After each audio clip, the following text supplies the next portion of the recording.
ल साथीहरु, आज हामीले माइक्रो इकोनोमिक्सको ब्रिफ क्वेसनको वान सुट भिडियो बनाउँदैछौँ है साथीहरु। ब्रिफ क्वेसन भनेको 2 मार्कमा आउने क्वेसन है। हेर्नुस् त, BBS first year micro economics for business, हेर्नुस् त 10x2 गरेर 20 मार्कमा आउँछ है साथीहरु। यो भनेको हेर्नुस् त, क्वेसन नम्बर 1 to 10 आउँछ ग्रुप ए मा।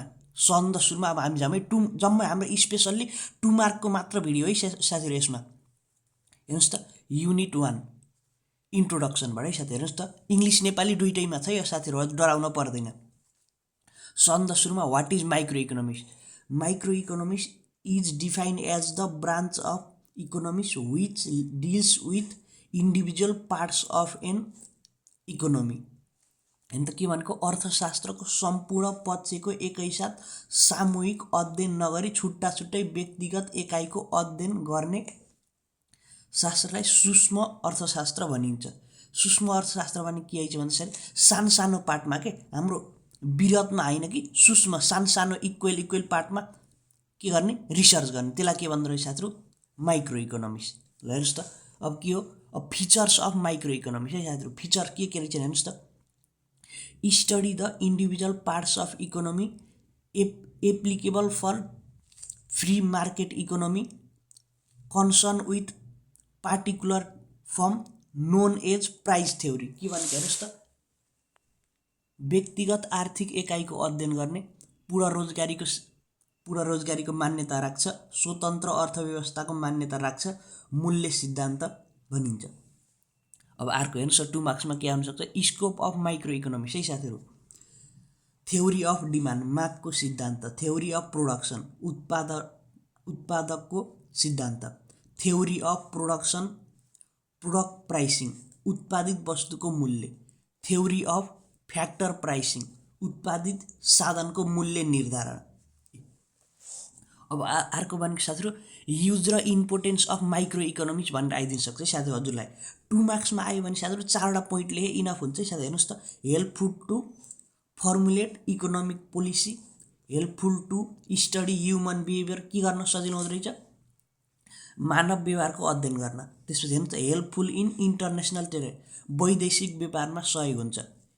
हेल्पफुल इन डिसिजन मेकिङ, निर्णय निर्धारण गर्न सजिलो हुन्छ। हेर्नुस् त, अर्को लिमिटेसन अफ माइक्रो इकोनोमिक्स है साथीहरु। लिमिटेसन, स्ट्याटिक एनालाइसिस, स्थिर विश्लेषण गर्छ कि साथीहरु। यसले स्थिर फ्लेक्सिबल रहन्छ कि साथीहरु। हेर्नुस् त, रङ रिजल्ट, अब रङ रिजल्ट के गलत निष्कर्ष निकाल्ने हाई चान्स हुँदो रहेछ साथीहरु। अनरियलिस्टिक हैन, अवास्तविक के रियलमा ट्रुथमा रहन्छ के, लिमिटेड स्कोप, सीमित क्षेत्र मात्र रहेछ साथीहरु। अब हेर्नुस् साथीहरु, role of micro economics in decision making. Decision मेकिङमा कस्तो रोल गर्दो रहेछ? डिमान्ड एनालाइसिस गर्दो रहेछ, माग विश्लेषण, कस्ट एनालाइसिस, प्राइसिङ गर्दो रहेछ, मूल्य निर्धारण गर्छ। तर ओप्टिमल प्रोडक्सन, ओप्टिमल प्रोडक्सन भनेको साथीहरु न धेरै भएको न थोरै भएको, ठ्याक्क जति चाहिएको त्यति मात्र प्रोड्युस गर्दो रहेछ के। अब अर्को हेर्नुस् त, व्हाट इज बिजनेस इकोनोमिक्स भनेर पनि आइदिन सक्छ साथीहरु। Business economics is defined as the branch of economics which deals with application of economy principle for business and decision making in firms. अब युनिट 2 बाट है साथीहरु। युनिट 2 को के छ?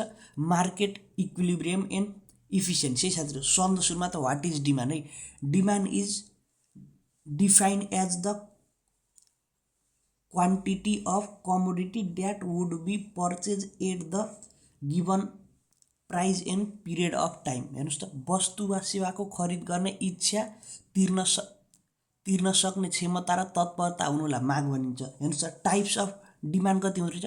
डाइरेक्ट डिमान्ड, प्रत्यक्ष माग, प्राइस डिमान्ड, इन्कम डिमान्ड र क्रस डिमान्ड है साथीहरु।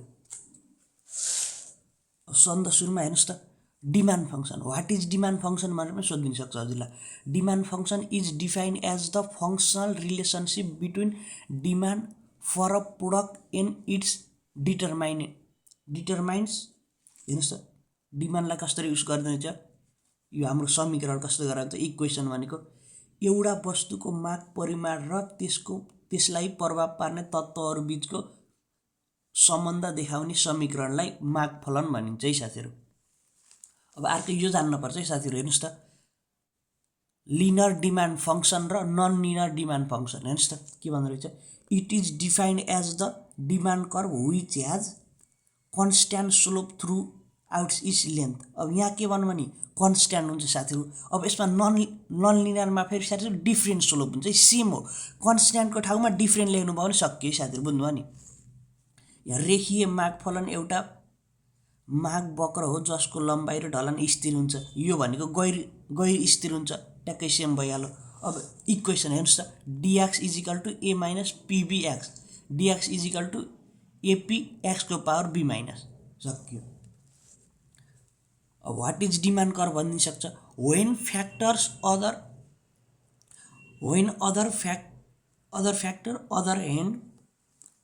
Other than price change the initial demand curve move left or right is called shift in demand curve. यो नेपालीको हेर्न सक्नुहुन्छ है साथीहरू।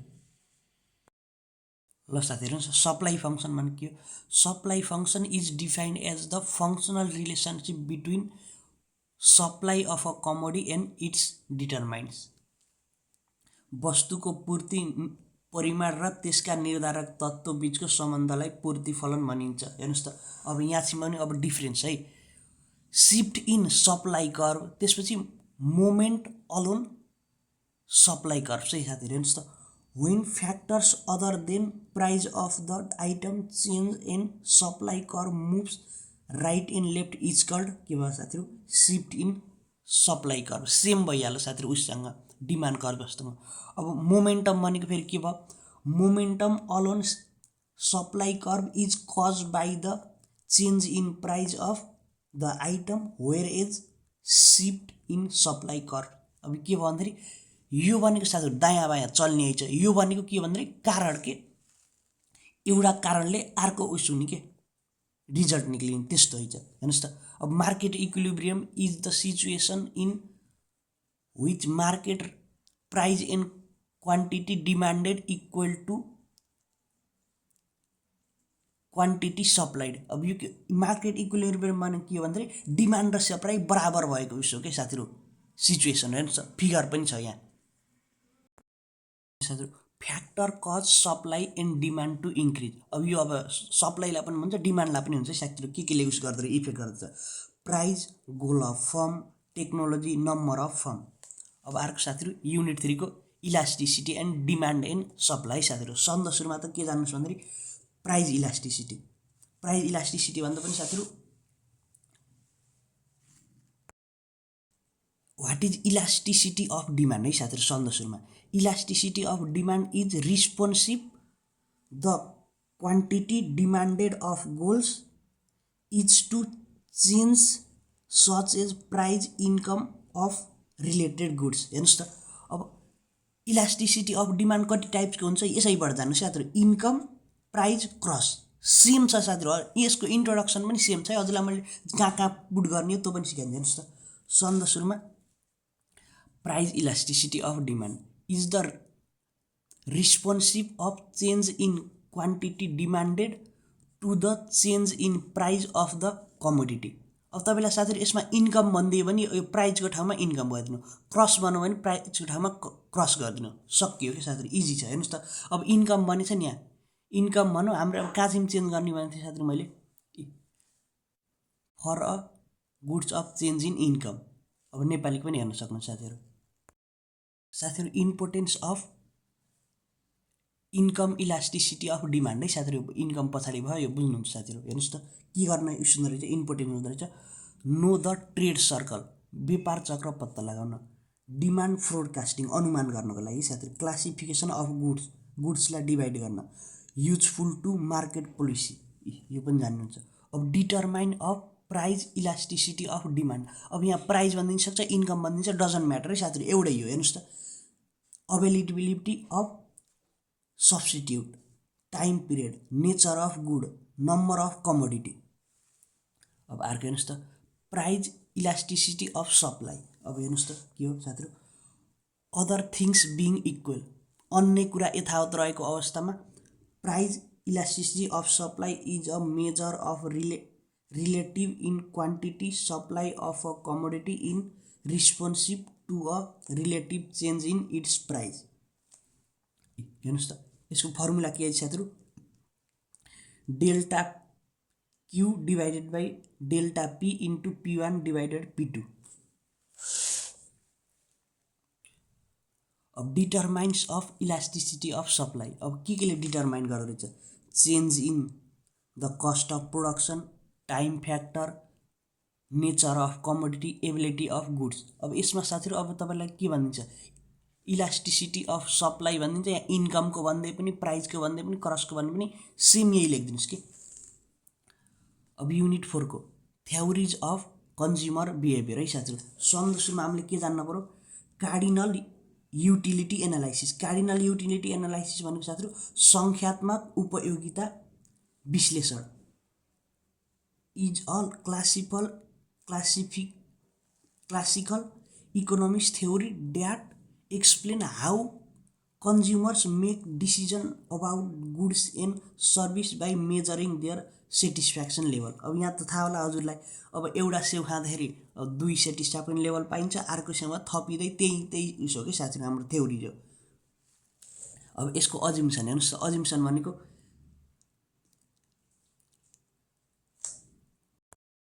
अब रेसनालिटी भनेको साथीहरू के भन्दाखेरि पूर्ण प्रतिस्थापित हुन्छ कि यसलाई चेन्ज गर्न सकिन्छ। Cardinal measurement of utility, cardinal सङ्ख्यात्मक गर्न पर्यो कि, तर गुड्स प्राइस इन कन्स्टेन्ट। अब प्राइस भनेको साथीहरू स्थिर हुन पर्यो। त्यसपछि अर्को भनेको साथीहरू त युटिलिटी एडिक्टिभ, अब जोड्न सक्न पर्यो कि हामीले। Importance of law of diminishing margin in utility in taxation भनेको करमा फाइदा भयो, value in exchange, prize in market, त्यहाँबाट सोसलिजम। अब साथी हेर्नुहोस् त, अब सब्स्टिट्युसन इफेक्ट है साथी हेर्नुहोस् त, effect of the change in relative price of goods in describe as the substitution effect. अब सब्स्टिट्युसन इफेक्ट भनेको साथी हेर्नुहोस् त, बजारमा कुनै पनि वस्तु नभए पनि तपाईँले अब फेन्टा नभए के खानुहुन्छ भने साथीहरू कोका कोला हो नि, त्यही भनेको कि साथीहरू। नेपालीको पढेर आफै बुझ्नुहोस्। तर हजुर एउटा के पनि कुरा जान्नुहोस् भने साथीहरू, यो प्राइज कन्जप्सन कर्भ र इन्कम कन्जप्सन कर्भको डिफ्रेन्स जान्नुहोस् है साथीहरू। हजुरले सर्च गरेर, बुकमा सर्च गरेर पनि भयो, गुगलमा सर्च गरेर पनि भयो साथीहरू। अब युनिट 5 को है साथीहरू, प्रोडक्सन अफ कस्ट है साथीहरू। हेर्नुहोस् त, सन्द सुरुमा त फ्याक्टर्स अफ प्रोडक्सन, यो त हामीले 12 मै पढेको साथीहरू, ल्यान्ड, लेबर, क्यापिटल, अर्गनाइजेसन। हेर्नुहोस् त, अब प्रोडक्सन फङ्सन भने के हो, production function refers to the functional relationship between quantity output and factor input. उत्पादन फनल भनेको उत्पादन प्रक्रियामा प्रयोग हुने साधन र प्राप्त हुने उत्पादनको समीकरण हो। हेर्नुहोस् त, यसको इक्वेसन भने Q = F × N। Cobb Douglas production function है साथीहरू, reveals that effect on output with employment. यो 3/4 यताउति नलेखे पनि हुन्छ है साथीहरू, हजुरले सिधै डाइरेक्ट गरे पनि हुन्छ। Law of variable proportion explain 3 effect on output, increasing return, diminishing return and relative return. Isoquant, यो भनेको अलि इम्पोर्टेन्ट छ है साथीहरू। Isoquant is a locus representing different combination of 2 input which yields same level of output. यो भनेको नि साथीहरू इक्विलिब्रियम जस्तै हो क्या साथीहरू, same level of output. Properties of isoquant है साथीहरू। हेर्नुहोस् त, slope downward to right, convex to the origin, higher level output than lower ones, never intersect each other. अब हेर्नुहोस् साथीहरू, यो पनि यो ओलिगोपोली पनि इम्पोर्टेन्ट छ है साथीहरू। Oligopoly is a firm of market organization in which a fewer sellers produce homogeneous and different product. यहाँ के भनेको साथीहरू, ओलिगोपोली भनेको यस्तो मार्केट हो जहाँ भनेको फ्युअर सेलर्स हुन्छन्, त्यहाँबाट के गर्छ भने तिनीहरूले भनेको समान वस्तु र फरक वस्तुको उत्पादन गर्छन्, सेम हो। अब हेर्नुहोस्, अब हजुरलाई फिचर भनिदिन सक्छ। फिचर भने के भने small number of seller, barrier to entry, अब गाह्रो हुन्छ क्या प्रवेश गर्न, interdependence in decision, higher customer. What is opportunity cost भनिन्छ। Opportunity cost is defined as the minimum economy value that induce an input to remain its present use. त्याग गरिएको विकल्पहरू मध्येको सबभन्दा उत्तम विकल्पलाई अवसर लागत भनिन्छ। हेर्नुहोस् अब अर्को भनेको साथीहरू एकाउन्टिङ कस्ट भनेर सोधिन सक्छ हजुरलाई, इकोनोमिक कस्ट पनि भनिन्छ कि accounting cost refers to all types of explicit record cost recorded in accounting cost. कस्तो हुन्छ भने रेन्ट, स्यालेरी, इन्सुरेन्स। तर इकोनोमिक कस्ट भनेको refers to the aggregate of exclusive and explicit cost rent paid to landlord, wages paid to employee. साथीहरू एउटा साथी यहाँ इम्प्लिटिभ है साथीहरू, आइएम है, यो उस्तै भएछ साथीहरू। अर्को हेर्नुहोस् साथीहरू, अर्को के भन्न सक्छ, रिलेसनसिप बिट्विन मार्जिनल प्रोडक्ट र मार्जिनल कस्ट भन्न सक्छ। यो भनेको एउटा है साथीहरू, मार्जिनल आयो भने कस्तो हुन्छ भने MC equal to delta total cost divided total, त्यसपछि डेल्टा क्यू हुन्छ है साथीहरू। अब हेर्नुहोस् क्वेसन हजुरलाई के छ, why AC chord slope U shape. अब यस्तो भनिदियो भने बुझ्नुभयो नि, एसी यस्तो कि कुनै पनि यु सेप किन हुन्छ भनेर सोध्यो भने रिजन के दिनुहोस् भन्दाखेरि बिकज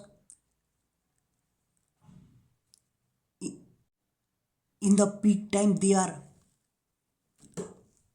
के भन्नु, सन्द सुरुमा बढ्छन् यिनीहरू एक्कासी बढ्छन्, त्यहाँबाट बिस्तारै तल आउँछन्। हाम्रो यु कसरी लेखिन्छ हेर्नुहोस् त, यु भनेको हामीले यसरी लेखिन्छ होइन, सन्द सुरुमा यु लेख्नलाई के गर्नुहुन्छ, हामीले माथि गइन्छ त्यहाँबाट तल झरिन्छ, त्यही भनेको रिजन पनि त्यही दिनुहोस्। त्यसपछि एउटा फिगर गराइदिनु, यस्तो गराएर फिगर गराइदिनु, त्यसपछि 2 मार्क्स आयो कि इजिली। यस्तो कुनै पनि हामीले केही गर्न पर्दैन कि, सजिलो हो कि। अब डम्पिङ भनिदिन्छ है साथीहरू। डम्पिङ भनेको के हो भन्दाखेरि हामीले आफ्नो देशमा कुनै पनि सामानलाई त्यसको मूल्यमा बेच्न नसकेर बाहिर झन् थोरैमा बेच्नु हो कि डम्पिङ भनेको। अब हामीलाई न्युमेरिकल कस्तो हुन्छ, न्युमेरिकल पनि सिक्न पर्यो। इलास्टिसिटी अफ डिमान्ड हेर्नुहोस् त, 2% फेल इन प्राइस, त्यहाँबाट डिमान्ड राइजेस बाई 8%। अब कसरी निकाल्ने हो, इपी इजिकल टु माइनस लेख्न नछुटाउनुलाई धेरै साथीले माइनस छुटाइदिनुहुन्छ, percent change in demand divided percent change in price, 2/8 गरेर -2.25 यस्तो दिन्छ। अब अर्को फेरि हजुरलाई इक्विलिब्रियम सोधिदिन सक्छ है। इक्विलिब्रियम क्युडी इजिकल टु क्युएस गरेर गर्ने साथीहरू, कति आउँछ, प्राइस भनेको 1.5 आयो। त्यसपछि के गर्नुहोस् भन्दाखेरि साथीहरू अब एउटा, अब यसमा राख्दै पनि भयो, यसमा राख्दै पनि भयो, पीको भ्यालु राखेर यसमा हामीले क्वान्टिटी निकाल्ने। अब साथीहरू तपाईँलाई 10 मार्कको वान सर्ट भिडियो चाहिन्छ कि न कमेन्ट गर्नु होला है।